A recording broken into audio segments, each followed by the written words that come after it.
Hello everyone, कैसे हो आप सब। इस वीडियो में हम बात करेंगे DFCCIL की revised recruitment and promotion policy के बारे में। DFCCIL के जो डिफरेंट कैडर्स हैं वो आप यहाँ देख सकते हो। Civil, electrical, SNT, OP and BD, mechanical, finance, HR, administration and legal and IT। तो ये सारे डिपार्टमेंट्स हैं DFCCIL में। दोस्तों, पहले जो DFCCIL में प्रमोशन होती थी वो कम्प्लीटली टाइम बेस्ड थी, लेकिन अब जो चेंजेस हुए हैं वो मैं आपको बता देता हूँ। सबसे पहले टाइम बेस्ड प्रमोशंस तो यहाँ रहेंगे, लेकिन एक क्लस्टर में डिवाइड कर दिया है इन्होंने। डिफरेंट पे स्केल्स को क्लस्टर में डिवाइड कर दिया है, मतलब उस क्लस्टर में जो प्रमोशंस होंगे वो टाइम बेस्ड होंगे। बट क्लस्टर अगर चेंज करना है, जैसे कि यहाँ पे अगर आप देख सकते हो, सबसे पहले यहाँ क्लस्टर्स में देखें तो क्लस्टर A में MTS है, और N1 से N4 तक जो पे स्केल रहेगा, ग्रेड रहेगा, वो क्लस्टर A में रहेगा। उसके बाद क्लस्टर B में जूनियर एग्जीक्यूटिव ग्रेड 3 से ग्रेड 1 तक है। फिर क्लस्टर C में एग्जीक्यूटिव एंड सीनियर एग्जीक्यूटिव रहेगा। क्लस्टर D में junior manager, assistant manager and manager है। देन क्लस्टर E में है deputy general manager, joint general manager, additional general manager. उसके बाद क्लस्टर F में general manager and cluster G में executive director. Cluster के अंदर प्रमोशंस में कितना टाइम लगता है वो हम आगे देखेंगे। सबसे पहले हम यहाँ देखते हैं कि क्लस्टर A से क्लस्टर B में अगर जंप करना है तो इसमें कितना टाइम लगेगा, क्या करना हो, क्या प्रोसेस रहेगा। ओके, तो सबसे पहले तो आप यहाँ देख लो कि जो यहाँ पे जो रिक्रूटमेंट होगा MTS का, ये होगा 100% बाय डायरेक्ट रिक्रूटमेंट। मतलब डायरेक्ट रिक्रूटमेंट के बेसिस पे ही यहाँ लिया जाएगा, डायरेक्ट रिक्रूटमेंट होगा। यहाँ पे कोई ऐसा नहीं कि ये जो होगा वो लोअर मोस्ट पोस्ट होता है actually, N1, N2, N3 and N4। तो यहाँ पे 100% डायरेक्ट रिक्रूटमेंट होता है। इसके ऊपर की अगर पोस्ट देखें तो जो क्लस्टर B है, यहाँ का जो लोएस्ट जो ग्रेड रहेगा वो होगा जूनियर एग्जीक्यूटिव ग्रेड 3, जो कि N5 का स्केल रहेगा, N5 ग्रेड। यहाँ पे अगर प्रमोशंस देखें तो सबसे पहले तो यहाँ जो 50% वैकेंसीज जो रहेंगी, जो 50% वैकेंसीज रहेंगी वो डायरेक्टली फिल होंगी, डायरेक्ट रिक्रूटमेंट। एंड जो नेक्स्ट 50%, जो बाकी 50% रहेंगी, N5 to N7 post grade, वो फिल होंगी by promotions from eligible employees. मतलब N1 टू N4 ग्रेड में अगर आप किसी में ज्वाइन करते हो, जैसे N1 ग्रेड में ही रिक्रूटमेंट होता है, N1 ग्रेड 4 में, MTS ग्रेड 4 में, तो यहाँ पे अगर आप 3 इयर्स अपनी सर्विस कंप्लीट कर लेते हो किसी भी ग्रेड में, तो आप एलिजिबल हो जाओगे डिपार्टमेंट प्रमोशन के लिए। मतलब आप डिपार्टमेंटल एग्ज़ाम दे सकते हो। अगर आप डिपार्टमेंटल एग्ज़ाम, जैसे सपोज अगर आप MTS ग्रेड 4 में आपकी ज्वाइनिंग हुई और आप डिपार्टमेंटल एग्ज़ाम क्लियर कर लेते हो, तो आप सीधे जूनियर एग्जीक्यूटिव ग्रेड 3 में चले जाओगे। बाद हम देखते हैं क्लस्टर B से क्लस्टर C में जाने का क्या प्रोसेस है। मतलब अगर आप एज जूनियर एग्जीक्यूटिव ज्वाइन करते हो, जैसे अभी आप जब ज्वाइन करोगे, अगर जूनियर एग्जीक्यूटिव का एग्ज़ाम को आप क्लियर करते हो तो जूनियर एग्जीक्यूटिव ग्रेड 3 में ज्वाइन करोगे। तो जूनियर एग्जीक्यूटिव से अगर आप एग्जीक्यूटिव के पोस्ट पे जाना चाहते हो तो उसके लिए आपको क्या करना होगा। तो सबसे पहले तो यहाँ आप देख सकते हो कि यहाँ पे मेंशन्ड है ऑलरेडी कि 50% जो पोस्ट्स रहेंगी, जो वैकेंसीज आएंगी, वो E0 एंड E1 ग्रेड के लिए वो डायरेक्ट रिक्रूटमेंट से होगी, फिल की जाएगी। और जो बाकी 50% है E0 एंड E1 ग्रेड में, वो फिल की जाएगी by promotion from eligible employees. मतलब जो भी एम्प्लॉय अगर किसी ग्रेड में, जैसे जूनियर एग्जीक्यूटिव ग्रेड 3, ग्रेड 2 या ग्रेड 1 में 3 इयर्स कंप्लीट कर लेता है, तो उसके बाद वो थ्रू कम्पिटिटिव एग्जामिनेशन, मतलब अगर कम्पिटिटिव एग्जामिनेशन डिपार्टमेंटल एग्जाम को क्लियर करता है, उसके बाद उसकी प्रमोशन हो जाएगी। लेकिन यहाँ पे एक चीज़ है कि जैसे अगर आप जूनियर एग्जीक्यूटिव ग्रेड 3 में अगर आपने 3 इयर्स कंप्लीट कर लिया और एग्जाम को क्लियर करते हो, तो आप डायरेक्टली एग्जीक्यूटिव पोस्ट पे पहुँच जाओगे। एग्जीक्यूटिव दोस्तों, जो एग्जीक्यूटिव पोस्ट है, एग्जीक्यूटिव पोस्ट एक ऑफिसर ग्रेड पोस्ट है, सुपरवाइजरी पोस्ट है। एंड यहाँ बहुत सारी फैसिलिटीज़, बहुत सारे अलाउंसेस मिलते हैं, जो कि आपको जो जूनियर एग्जीक्यूटिव की जो पोस्ट है यहाँ पे आपको नहीं मिलेगी। तो इसलिए जितनी जल्दी से जल्दी आप अगर प्रमोशन लेते हो तो आपके लिए बेहतर रहेगा, आपकी सैलरी भी बढ़ेगी, अलाउंसेस भी बढ़ेंगे। और सबसे बड़ी बात यहाँ पे एक ये जो है, एक प्रॉब्लम जो आप बोल सकते हो कि यहाँ पे अगर आप इस डिपार्टमेंटल एग्ज़ाम को क्लियर नहीं करते हो तो आपका प्रमोशन नहीं होगा। मतलब आप मैक्सिमम जूनियर एग्जीक्यूटिव ग्रेड 1 तक जाओगे, उसके बाद आपका प्रमोशन नहीं होगा। लेकिन यहाँ सैलरी की बात करें तो जैसे कोई भी गवर्नमेंट ऑर्गेनाइजेशन हुआ या रेलवे हुआ, तो यहाँ पे एनुअली 3% का इंक्रीमेंट होता है बेसिक पे में।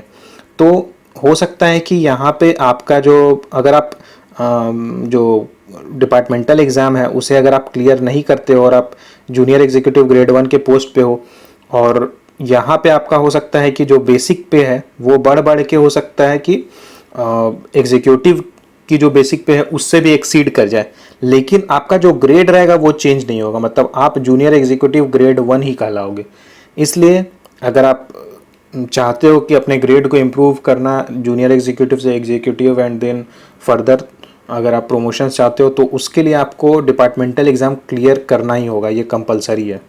अगेन आप देखते हैं, अगर एग्जीक्यूटिव के पोस्ट पे अगर आपने ज्वाइन किया है तो यहाँ से प्रमोशन के क्या स्कोप है। तो अगर आप एग्जीक्यूटिव के पोस्ट पे ज्वाइन करते हो तो या तो जो आपका प्रमोशन होगा नॉर्मल प्रमोशंस, उसमें कितना टाइम लगेगा वो हम आगे देखेंगे। तो एग्जीक्यूटिव से सीनियर एग्जीक्यूटिव बनोगे, उसके बाद फिर सीनियर एग्जीक्यूटिव के पोस्ट पे आप अगेन स्टक हो जाओगे। मतलब यहाँ पे अगर आप प्रमोशन चाहते हो तो आपको डिपार्टमेंटल एग्ज़ाम देना ही होगा, उसे क्लियर करना होगा।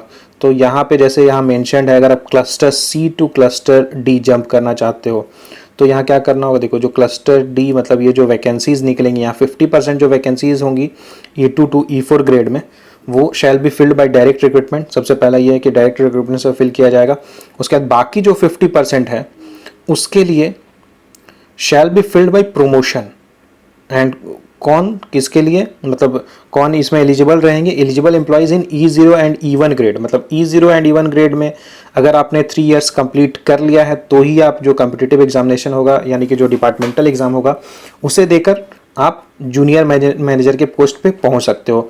अदरवाइज अगर आप जैसे एग्जीक्यूटिव से प्रोमोट होकर सीनियर एग्जीक्यूटिव बन भी जाते हो, फिर सीनियर एग्जीक्यूटिव से जूनियर मैनेजर आप कभी नहीं बन पाओगे बिना डिपार्टमेंटल एग्ज़ाम क्लियर किए। इसलिए डिपार्टमेंटल एग्ज़ाम आप अगर दोगे तो ही आप आगे प्रमोशन ले सकते हो। पहले जो पॉलिसी थी, पहले था उसमें था ऐसा कुछ नहीं था कि क्लस्टर से में चेंज करना, और ये जो अभी है वैसा नहीं था। पहले था कि आपका जो टाइम होगा 4 इयर्स या 6 इयर्स जो भी ड्यूरेशन है, आप उस पोस्ट पे अगर सर्व करोगे तो आपका प्रमोशन हो जाएगा, मतलब टाइम बाउंड प्रमोशन था। लेकिन अभी जो इन्होंने क्या चेंजेस कर दिए हैं इसमें है कि क्लस्टर बना दिया है। क्लस्टर, एक क्लस्टर में आप अटक के रह जाओगे, आप तभी एक क्लस्टर से दूसरे क्लस्टर में जा सकते हो जब आप डिपार्टमेंटल एग्जाम को क्लियर करोगे। अब बहुत लोग बोलेंगे कि ये बहुत ख़राब रूल कर दिया है, कुछ लोग बोलेंगे ये बहुत अच्छा रूल है, लेकिन मैं आपको बताता हूँ कि जैसे एक तो ये PSU एंड PSU में हमेशा आपको परफॉर्मेंस के ऊपर जोर दिया जाता है, और दूसरी बात ये है कि यहाँ पे आपको ये फैसिलिटी मिलती है कि जैसे आप एग्जीक्यूटिव से प्रोमोट होकर आप सीनियर एग्जीक्यूटिव बनोगे, फिर आप 3-4 मतलब पहले जो नियम था वो था कि एग्जीक्यूटिव से प्रोमोट होकर सीनियर एग्जीक्यूटिव, देन प्रोमोट होकर जूनियर मैनेजर, तो इसमें टाइम काफ़ी लग जाता था। लेकिन अगर आप एग्जीक्यूटिव के पोस्ट पे हो, अगर आप इस जो डिपार्टमेंटल एग्जाम इसे क्लियर कर लेते हो तो आप डायरेक्टली एग्जीक्यूटिव से जंप करके आप जूनियर मैनेजर के पोस्ट पे पहुंच जाओगे। और यहाँ से सबसे पहले तो आपकी जो सैलरी इंक्रीज़ होगी बहुत ज़्यादा इंक्रीज़ हो जाएगी। E0 में आपको आपकी जो बेसिक पे रहती है वो 30,000 होती है, वहीं अगर E2 की बात करें तो यहाँ पे बेसिक पे जो होती है वो 50,000 हो जाती है। देख रहे हो आप कितनी ज़्यादा सैलरी इंक्रीज़ हो जाएगी।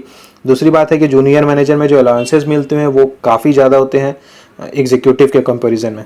तो ऐसे अगर देखा जाए तो अगर आप ज्वाइन करते हो DFCCIL, अगर आप लोअर पोस्ट पे भी ज्वाइन करते हो तो डिपार्टमेंटल एग्जाम दे देकर आप बहुत हायर लेवल तक जा सकते हो। दोस्तों अब बात करते हैं उन लोगों की जो अगर डायरेक्टली जूनियर मैनेजर के पोस्ट पे ज्वाइन करते हो। तो आप यहाँ सोच रहे हो कि जूनियर मैनेजर के पोस्ट पे अगर हमने ज्वाइन किया और 3 इयर्स कंप्लीट कर लेते हैं, डिपार्टमेंटल एग्जाम को क्लियर करते हैं तो आप डिप्टी जनरल मैनेजर बन जाओगे, लेकिन यहाँ ऐसा नहीं है। यहाँ पे इन्होंने क्या फिर चेंज कर दिया है, वो ये है कि यहाँ पे जो manager to deputy general manager जो प्रमोशन ये होगा, स्केल चेंज होगा, ये प्रमोशन के बेसिस पे होगा। मतलब यहाँ पे ऐसा नहीं है कि आपने अगर जूनियर मैनेजर या असिस्टेंट मैनेजर के पोस्ट पे ज्वाइन किया तो आप एग्ज़ाम देकर और डिप्टी जनरल मैनेजर नहीं बन सकते, ऐसा नहीं रहेगा। जो रूल यहाँ ये है कि यहाँ से आपको जो प्रमोशंस होंगे वो टाइम बेस्ड प्रमोशंस ही होंगे। मतलब junior manager to assistant manager, then assistant manager to manager, then manager to deputy general manager. तो क्लस्टर डी से क्लस्टर ई जाने के लिए आपको कोई डिपार्टमेंटल एग्जाम नहीं देना है। ये नॉर्मल जो टाइम बेस्ड प्रमोशंस होते हैं उसी के बेसिस पे प्रमोशन आपका होगा। आइए आप जानते हैं एक क्लस्टर के अंदर प्रमोशंस में कितना टाइम लगेगा। तो अगर आप MTS ग्रेड 4 में ज्वाइन करते हो DFCCIL में, तो यहाँ 3 ईयर्स कंप्लीट करने के बाद आप ग्रेड 3 में जाओगे, देन अगेन 3 ईयर्स कंप्लीट करने के बाद ग्रेड 2, उसमें फिर ग्रेड 2 पोस्ट में 3 ईयर्स कंप्लीट करने के बाद आप ग्रेड 1 पे जाओगे। फिर यहाँ है अगर आप जूनियर एग्जीक्यूटिव के पोस्ट पे जब आप ज्वाइन करोगे तो जूनियर एग्जीक्यूटिव ग्रेड 3 पे ज्वाइन करोगे। फिर वहाँ आप जब 3 ईयर्स कंप्लीट कर लोगे तो ग्रेड 2 में चले जाओगे, and then next 3 years complete करने के बाद आप ग्रेड 1 पे चले जाओगे। अगेन अब अगर आप N7 से प्रमोशन चाहते हो E0 लेवल पे, E0 ग्रेड पे, तो आपको अगेन कॉम्पिटिटिव एग्जामिनेशन देना होगा। जो DFCCL का जो डिपार्टमेंटल एग्ज़ाम होगा वो क्लियर करना होगा, तभी आपका प्रमोशन होगा। अदरवाइज़ अगेन जैसा मैंने बताया कि आपकी सैलरी तो बढ़ती रहेगी, आपका 3% इंक्रीमेंट होगा, आपका जो बेसिक पे है वो भी इंक्रीज़ होगा, लेकिन आपका जो ग्रेड है वो जूनियर एग्जीक्यूटिव ही रहेगा। देन अगली प्रमोशंस की बात करें तो अगर आप एग्जीक्यूटिव के पोस्ट पे ज्वाइन करते हो या फिर अगर आप प्रमोशन लेके एग्जीक्यूटिव के पोस्ट पे पहुंचते हो तो एग्जीक्यूटिव के पोस्ट पे 4 ईयर्स सर्व करने के बाद आपका प्रमोशन होगा और आप सीनियर एग्जीक्यूटिव बन जाओगे E1 ग्रेड। देन अगर आप क्लस्टर को चेंज करना चाहते हो, जैसे अगर आपने 3 ईयर्स कंप्लीट कर लिया हुआ है एग्जीक्यूटिव के पोस्ट पे या 3 ईयर्स कंप्लीट किया सीनियर एग्जीक्यूटिव के पोस्ट पे, तो आप डिपार्टमेंटल एग्ज़ाम दे सकते हो एंड आपका प्रमोशन हो जाएगा। अगर आप उसे क्लियर करते हो तो जूनियर मैनेजर आप बन जाओगे। अब क्लस्टर डी में अगर हम देखें तो जूनियर मैनेजर, जैसे जो भी जूनियर मैनेजर के एग्ज़ाम को अगर क्लियर कर लेते हो आप E2 ग्रेड पे, तो 3 ईयर्स सर्व करने के बाद यहाँ अगेन टाइम बेस्ड प्रमोशंस रहेंगे सारे इसके बाद। तो यहाँ से अगर आप 3 ईयर्स सर्व कर लेते हो जूनियर मैनेजर के पोस्ट पे तो आप प्रमोट हो जाओगे assistant manager E3 grade pay, उसके बाद 4 ईयर्स सर्व करने के बाद मैनेजर बन जाओगे E4। फिर यहाँ क्लस्टर चेंज की बात करें, जैसे पहले क्या हो रहा था, जो क्लस्टर चेंज होता था वो हमेशा प्रमोशन मतलब डिपार्टमेंटल एग्जाम क्लियर करने के बाद ही होता था, लेकिन यहाँ पे जो क्लस्टर चेंज होगा अब cluster D two cluster E, यहाँ पे टाइम बेस्ड प्रमोशंस होंगे। मतलब मैनेजर के पोस्ट पे अगर आप 4 ईयर्स सर्व कर लेते हो तो आप डिप्टी जनरल मैनेजर बन जाओगे। उसके बाद आप देख सकते हो सारे जो प्रमोशंस है ये टाइम बाउंड ही है। तो डिप्टी जनरल मैनेजर E5 रहेगा ग्रेड, यहाँ से प्रोमोट होकर 4 ईयर्स कंप्लीट करने के बाद आप जॉइंट जनरल मैनेजर बन जाओगे। देन 4 ईयर्स कंप्लीट करने के बाद आप एडिशनल जनरल मैनेजर बन जाओगे। फिर एडिशनल जनरल मैनेजर के पोस्ट पे 4 ईयर्स कंप्लीट करने के बाद आप जनरल मैनेजर बन सकते हो, एंड अगेन जनरल मैनेजर के पोस्ट पे 4 ईयर्स कंप्लीट करने के बाद आप एग्जीक्यूटिव डायरेक्टर, जो टॉप मोस्ट जो यहाँ पे रहेगा वो आप बन सकते हो, एग्जीक्यूटिव डायरेक्टर E9 ग्रेड। लेकिन दोस्तों जो सीनियर मोस्ट जो पोस्ट रहती है, जैसे जैसे सीनियर लेवल पे जाते जाते हैं तो जो नंबर ऑफ पोस्ट है, मतलब जो नंबर ऑफ वैकेंसीज़ है वो डिक्रीज़ हो जाती है। तो ऐसा नहीं है कि अगर आपने अगर एग्जीक्यूटिव के पोस्ट पे ज्वाइन किया या फिर अगर आपने जूनियर मैनेजर के पोस्ट पे ज्वाइन किया तो आप एग्जीक्यूटिव डायरेक्टर बन जाओगे प्रमोशन ले लेके, ऐसा नहीं है। क्योंकि उसमें और भी बहुत सारी क्राइटेरियाज़ हैं वो देखी जाती है, परफॉर्मेंस देखा जाता है, आपका एनुअल जो परफॉर्मेंस रहा है उसके बेसिस पे भी आपको प्रमोशन मिलता है। तो बहुत सारी क्राइटेरिया है जो यहाँ पे आप देखी जाएगी, तभी आपका प्रमोशन होगा। लेकिन अगर आप टॉप लेवल पे अगर आप जाना चाहते हो, जो मतलब जैसे इंडियन रेलवेज़ की बात करूं या जो DFCCIL की अगर बात करूं, तो यहाँ पे जो टॉप लेवल के जो पोस्ट होते हैं, यहाँ पे जो IRTS और IRPS जो UPSC के थ्रू होता है सिलेक्शन, उसके बेसिस पे बहुत सारे लोग यहाँ पे डायरेक्ट सीनियर पोस्ट पे ज्वाइन करते हैं। तो अगर आप चाहते हो सीनियर मोस्ट पोस्ट पे जाना जल्दी, तो आप UPSC के एग्ज़ाम को क्लियर कर सकते हो। दोस्तों जैसा क्या मैंने आपको बताया कि जो प्रमोशंस हो गए विद इन क्लस्टर, मतलब कि अगर N2 टू N3 जाना या N3 से N4 का जो प्रमोशंस होता है, जिसमें आपको 3 ईयर्स जब आप सर्व करते हो तो आपका प्रमोशन होगा। लेकिन ये जो प्रमोशन होगा अगेन, ये ऐसा नहीं है कि बस आपने टाइम कंप्लीट कर लिया, उतना ड्यूरेशन कंप्लीट किया तो आपका प्रमोशन हो जाएगा, कि 3 ईयर्स कंप्लीट किया तो आपका प्रमोशन हो जाएगा, ऐसा नहीं है। प्रमोशंस भी होगा, उसमें भी कुछ कंडीशन इन्होंने रखा है, जैसे कि यहाँ पे एनुअल अप्रेजल, हर साल का जो आपका परफॉर्मेंस है वो साल के अंत में, ईयर के अंत में एक अप्रेजल होगा, उसमें डिसाइड किया जाएगा कि आपका परफॉर्मेंस कैसा रहा। तो जो वेटेज होगा हर साल का, सपोज़ कि 3 ईयर्स है, जैसे 3 ईयर्स में प्रमोशन होगा, 3 ईयर्स कंप्लीट करने के बाद तो 10 मार्क्स दिया जाएगा आपको अप्रेजल के ऊपर, जो आपका एनुअल परफॉर्मेंस होगा उसके ऊपर 10 मार्क्स। तो 3 साल का अगर आप देखें तो 10 इंटू 3 मतलब 30 मार्क्स हो गया। तो अगर आप 60%, अगर आपका 60% मिनिमम मार्क्स होता है, मतलब कि 18 मार्क्स आउट ऑफ 30 स्कोर आप करते हो तो ही आपका प्रमोशन होगा, अदरवाइज़ आपका प्रमोशन नहीं होगा। आइए आप देखते हैं E2 से E3 प्रमोशन या E3 to E4, E5 to E6 and E6 to E7 जो प्रमोशंस होते हैं उसके लिए क्या क्या क्राइटेरिया इन्होंने रखा है। तो यहाँ पे जो प्रमोशंस होगा ये 3 डिफरेंट क्राइटेरियाज पे देखा जाएगा आपका परफॉर्मेंस एंड देन आपको प्रमोशन के लिए कंसिडर किया जाएगा। सबसे पहला है प्रोफेशनल मैनेजमेंट एबिलिटी, मतलब यहाँ पे आपको प्रेजेंटेशन देना होगा। जो सीनियर मोस्ट जो ऑफिसर्स रहेंगे उनके सामने आपको प्रेजेंटेशन देना होगा, फिर वो उसके बेसिस पे आपको इवेलुएट करेंगे एंड उसका जो वेटेज रहेगा ये 25 मार्क्स रहेगा। देन जो नेक्स्ट होगा इंटरव्यू होगी आपकी, इंटरव्यू का वेटेज भी 25 मार्क्स का रहेगा एंड जो आपका परफॉर्मेंस रहा लास्ट 4 ईयर्स में जो आपका परफॉर्मेंस रहा है उसका वेटेज 50% रहेगा। उसके बेसिस तो ये टोटल 100 हुआ। इस 100 मार्क्स के बेसिस पे अगर आप इसमें 60% स्कोर कर लेते हो, मिनिमम 60 मार्क्स स्कोर कर लेते हो तो आप एलिजिबल हो जाओगे प्रमोशन के, तो ही आपका प्रमोशन होगा। अदरवाइज़ आपको उसी पोस्ट में रहना होगा और जैसे आप जब आपका नेक्स्ट ईयर आपको फिर प्रेजेंटेशन देना होगा, इंटरव्यू देना होगा, आपकी अप्रेजल चेक की जाएगी एंड देन अगर आप 60% मार्क्स अगर आप स्कोर करते हो तो आपका प्रमोशन होगा। अब हम देखेंगे जो प्रमोशंस होते हैं one cluster to another cluster, मतलब जैसे कि अगर आप क्लस्टर ए से क्लस्टर बी में जाना चाहते हो तो आपको, जैसा मैंने बताया कि आपको डिपार्टमेंटल एग्ज़ाम देना होगा, कॉम्पिटिटिव एग्ज़ाम देना होगा, लेकिन ये जो प्रमोशन होगा ये कम्प्लीटली आपके केवल डिपार्टमेंटल एग्ज़ाम में जो आपका परफॉर्मेंस रहेगा उसके बेसिस पे केवल नहीं होगा, इसके साथ ही आपका जो एनुअल अप्रेजल है वो भी देखा जाएगा। तो जैसे यहाँ पे अगर हम देखें N5, E0 and E2 grade के लिए, तो यहाँ पे आपका रिटन टेस्ट में जो परफॉर्मेंस होगा, जो भी मार्क्स आप स्कोर करोगे उसका 60% वेटेज रहेगा। जो आपका एनुअल अप्रेजल जो है लास्ट 4 ईयर्स का वो देखा जाएगा, तो उसका वेटेज रहेगा 40 मार्क्स का। तो यहाँ टोटल 100 मार्क्स रहेगा एंड 60 एंड 40 का ये रहेगा।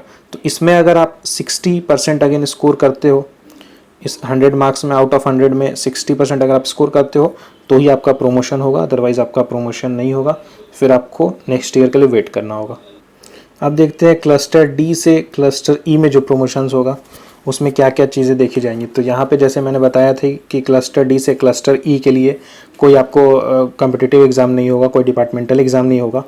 वहाँ पे जो देखा जाएगा आपका प्रेजेंटेशन होगा, प्रेजेंटेशन 25 मार्क्स का वेटेज रहेगा। देन आपका इंटरव्यू होगा जिसमें 25 मार्क्स का वेटेज रहेगा एंड जो आपका लास्ट 4 ईयर्स में आपका परफॉर्मेंस रहा है, मतलब जो अप्रेजल आपको मिला है उससे 50% वेटेज दिया जाएगा। तो टोटल यहाँ 100 मार्क्स का रहेगा, जिसमें अगर आप 60% स्कोर कर लेते हो, आउट ऑफ 100 अगर आप 60% स्कोर कर लेते हो तो फिर आप प्रोमोट हो जाओगे E5 ग्रेड में।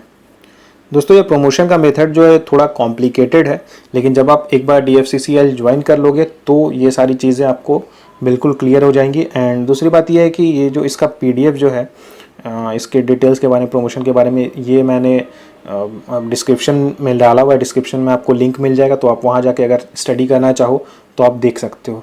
तो यहाँ एक चीज़ अच्छी इन्होंने ये की है कि यहाँ पे जैसे पहले क्या होता था कि लोग कोई काम करे या ना करे लेकिन उनका प्रमोशंस होते जाता था 4 ईयर्स में, 3 ईयर्स में, लेकिन यहाँ पे ये चीज़ इन्होंने हटा दी है कि अगर कोई पर्सन उतना परफॉर्म नहीं करता है, उतना वर्क नहीं करता है या डिपार्टमेंटल एग्ज़ाम नहीं देता, अपने आप को अपग्रेड नहीं करता है, तो फिर उसे प्रमोशन लेने में बहुत दिक्कत होगी।